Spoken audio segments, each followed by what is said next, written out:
और वो कहते हैं कि अगर आप 3 महीने तक शांभवी महामुद्रा का अभ्यास करते हैं तो न्यूरॉन्स के पुनर्निर्माण की प्रक्रिया 241% तक बढ़ जाती है।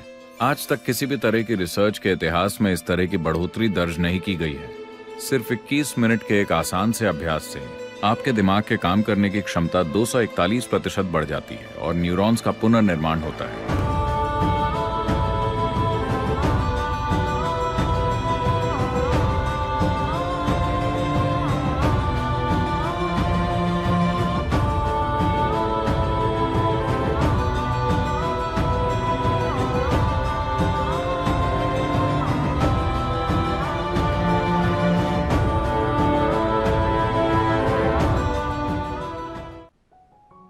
सौर मंडल की बनावट और अंतरिक्ष की ऐसी ही दूसरी प्रणालियां, आकाशगंगाएं वगैरह, ये सब इस रूप में हैं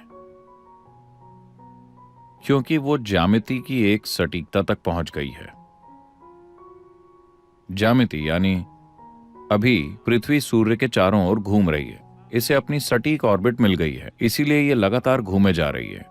कोई इंजन इसे नहीं चला रहा। देखिए, हवाई जहाज उड़ रहा है लेकिन उसे इंजन की शक्ति के कारण धक्का मिलता है, इसे कोई धक्का नहीं मिल रहा। ये बस ज्यामिति की सटीकता तक पहुंची और ये घूमे जा रही है। जिस दिन इसने अपनी ज्यामिति की सटीकता खो दी, इसने अपनी ऑर्बिट खो दी, ये गई काम से। तो इस प्रक्रिया में इस ग्रह पर जीवन भी पनपता है। इसी ज्यामिति को विभिन्न स्तरों पर शामिल करके हम यौगिक संस्कृति में कहते हैं कि इंसान शारीरिक रूप से और दिमाग के मामले में भौतिक विकास की चरम सीमा तक पहुंच गया है। यानी कि लाखों सालों के बाद ऐसा नहीं होगा कि आपके सिर से एक सींग निकल आए, जैसे कि पूंछ गायब हो गई, कुछ और गायब हो जाए। ऐसा नहीं हो सकता। हम ऐसा एक खास संदर्भ से कह रहे हैं। आज मॉडर्न न्यूरोसाइंटिस्ट्स भी ऐसी ही बातें कर रहे हैं। वो कह रहे हैं कि इंसान के दिमाग में न तो न्यूरॉन का आकार बढ़ सकता और न ही अंदर की वायरिंग बढ़ सकती है, क्योंकि भौतिक नियम इसकी अनुमति नहीं देते। लॉज ऑफ फिजिक्स इसकी इजाजत नहीं देते। मैं इसकी गहराई में नहीं जाऊंगा। इसे सरल शब्दों में कहें तो हम इसे यूं देखते हैं। आपका जन्म, इस ग्रह पर सारा जीवन सौर ऊर्जा पर चलता है ना? हाँ, ये सूर्य की ऊर्जा है जो ये सब कर रही है। साथ ही साथ चंद्रमा के गोल घूमने और चक्कर लगने का भी हमारे ऊपर प्रभाव पड़ता है। समुद्र का स्तर भी चांद की गति के साथ कम ज्यादा हो रहा है। क्योंकि हमारी माताओं के शरीर चंद्रमा की परिक्रमा के साथ तालमेल में थे, हम पैदा हुए और अभी हम यहाँ हैं। हाँ, अगर चंद्रमा की 28 दिन की परिक्रमा महिलाओं के शरीर में खुद को न दोहराती तो आप और मैं पैदा ही नहीं हुए होते। तो चूंकि ये उस हद तक पहुंच गया है, हम कहते हैं कि भौतिक नियम इस हद तक पहुंच गए हैं कि इस ग्रह पर जीवन अब और विकसित नहीं हो सकता। आपके पास जो कुछ भी है आप उसका पहले से बेहतर इस्तेमाल कर सकते हैं। उसी तकनीक का इस्तेमाल करते हुए हमने पहले साधारण फोन, फिर स्मार्टफोन और फिर आईफोन बनाया। इसी तरह हम इसका बेहतर इस्तेमाल करना सीख सकते हैं। लेकिन मूलभूत भौतिक नियम इस प्राणी को और विकसित होने की इजाजत नहीं देंगे। तो क्या यह संयोग से हो गया? नहीं। विकास का सिद्धांत, आप चार्ल्स डार्विन को जानते हैं, जिन्होंने कहा कि आप बंदर थे? मैंने नहीं, उन्होंने कहा।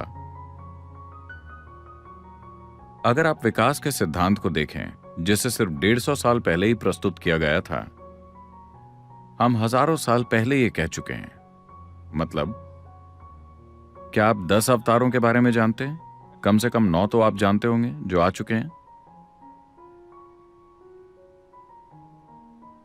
पहला क्या है? मत्स्य अवतार। मत्स्य अवतार का मतलब है मछली या पानी का जीवन। इस ग्रह पर जीवन की शुरुआत पानी के अंदर हुई। अगला अवतार क्या है? कूर्म अवतार, एक कछुए की तरह उभयचर, आधा पानी में और आधा जमीन पर। अगला है वराह अवतार, सुअर या जंगली सुअर। सभी स्तनधारियों में से जंगली सुअर एक ऐसा जानवर है जो अपने शरीर के साथ बहुत मजबूती से जुड़ा होता है। हम जंगल के पास रहते हैं। हम देखते हैं कि आदिवासी लड़के हिरण को एक छड़ी से मार सकते हैं। अगर आप उसे एक छड़ी से मारते हैं तो वो मर जाएगा। गली के कुत्ते हिरण का शिकार कर सकते हैं। पर जंगली सुअर को मारने की आप कोशिश करके देखिए, उसे मारना इतना आसान नहीं है।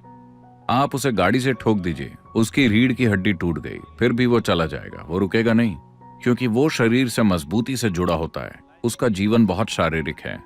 तो जीवन का अगला रूप था वराह अवतार।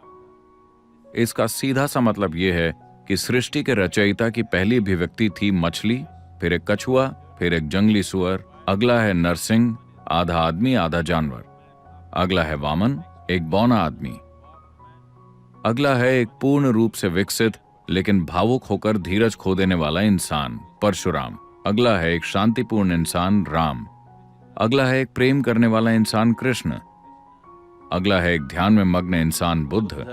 The next is supposed to be a mystical being yet to come. माना जाता है कि अगला दिव्यदर्शी होगा जो अभी तक आया नहीं है। ये बिल्कुल डार्विन के विकास के सिद्धांत की तरह ही है ना?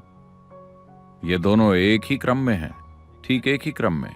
डार्विन ने अपना सिद्धांत सिर्फ 150 साल पहले प्रस्तुत किया था। यही बात 12 से 15 हजार साल पहले कही जा चुकी है। खुद आदि योगी ने इसके बारे में बताया था। तो अगर आप जीवन पर गौर करते हैं तो आप साफ साफ देख सकेंगे कि जो निर्जीव है उससे जीवन प्रकट हुआ और फिर उससे जीवन का विकास हुआ। हमने इसे हमेशा इसी तरह से देखा है। हमने हमेशा जाना है कि जीवन विकसित हुआ है। आप जिस भी मंदिर में जाते हैं वहां एक सांप होता है। ऐसे प्रतीक कई जगहों पर हैं, क्योंकि आज भी आपके दिमाग के एक हिस्से में रेंगने वाले जीव का दिमाग है। आप जानते हैं कि आपके दिमाग का केंद्रीय मुख्य भाग अभी भी रेप्टिलियन ब्रेन है और यह आज भी काम करता है। हमारे पास योग में अलग अलग अभ्यास हैं कि कैसे इस रेप्टिलियन ब्रेन से परे जाया जाए और सेरेब्रल कॉर्टेक्स को काम करने दिया जाए। और आज हमारे पास वैज्ञानिक प्रमाण हैं।